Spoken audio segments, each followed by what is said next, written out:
পরিকল্পিত কিছু হতে পারে এই ধারণাও করতে হবে আমাদের। লক্ষ লক্ষ মানুষ বসে আছে, তোমরা একটু শান্ত হবে না? একটা জায়গায় কোনো সমস্যা নাই, এখানে কয়েকশো ছেলে পেলে এই ধাক্কা ধাক্কি।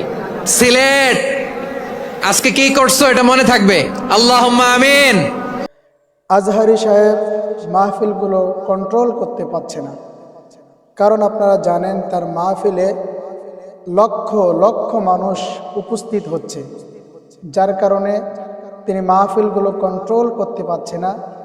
বিশৃঙ্খলা, হট্টগোল, গণ্ডগোল সৃষ্টি হচ্ছে। আজহারি সাহেব কোনো রকম তাদেরকে সামাল দিয়ে কন্ট্রোল করতে পারছে না, তারা কথা শুনছে না। অথচ আজহারি মাহফিলে আপনারা জানেন লক্ষ লক্ষ মানুষ উপস্থিত হচ্ছে। ঠিক এভাবেই আর একজন আমাদের প্রিয় মুফাসসির ছিল, আর একজন তাফসির কারক ছিল, দাঈরাল্লাহ ছিল, যার মাহফিলেও লক্ষ লক্ষ মানুষ উপস্থিত হতো এবং তিনি মানুষগুলোকে স্বাভাবিকভাবে সহজেই কন্ট্রোল করত।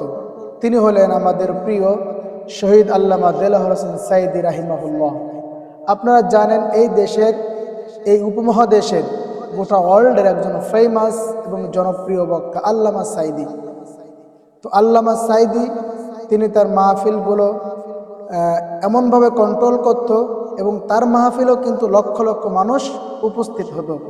কিন্তু তিনি কিভাবে কন্ট্রোল করত? আমি ব্যক্তিগতভাবে পার্সোনালিটিভাবে মনে করি আল্লাহ পাক তাকে একটা ঐশী পাওয়ার দিয়েছিল, একটা রুহানি শক্তি দিয়েছিল। সেই রুহানি শক্তির বদৌলতে তিনি তার মাহফিলগুলো কন্ট্রোল করত। ইভেন আপনারা দেখেছেন তিনি যখন মাহফিলের মঞ্চে উঠত, মানুষ স্লোগান আর স্লোগানে মুখরিত করে ফেলত, এত পরিমাণে স্লোগান হতো। তিনি যখনই স্টেজে উঠত, স্টেজে ওঠার সাথে সাথেই মাহফিল কিন্তু চুপ হয়ে যেত, নীরব হয়ে যেত। এবং তিনি যখন নাহমাদুহু ওয়া নাস্তাঈনুহু এভাবে টান দিতে শুরু করত, আপনারা যারা তার ক্যাসেট দেখেছেন আপনারা জানবেন পুরো মাহফিল নীরব, নিস্তব্ধ আওয়াজে চলে আসতো, একেবারে পিনপতন নীরবতা। তো তিনি, আমি মনে করি ব্যক্তিগতভাবে আল্লাহ পাকের অশেষ কৃপায় রহমতে তিনি তার রুহানি শক্তি দিয়ে মাহফিলগুলো কন্ট্রোল করত, অটোমেটিক কন্ট্রোলে চলে আসতো। এটা আল্লাহ পাকের একটা নিয়ামত। কিন্তু আজহারি সাহেব আপনারা দেখছেন সোশ্যাল মিডিয়ায় তিনি যে কয়েকটা প্রোগ্রাম করেছে, লক্ষ লক্ষ মানুষ সেখানে উপস্থিত, কিন্তু তিনি কন্ট্রোলে আনতে পারছে না। পুলিশ প্রশাসনের লোক লাঠিচার্জ করে, এমনকি মাহফিলের স্বেচ্ছাসেবকরা লাঠিচার্জ করে তাদেরকে স্বাভাবিকভাবে আনতে পারছে না।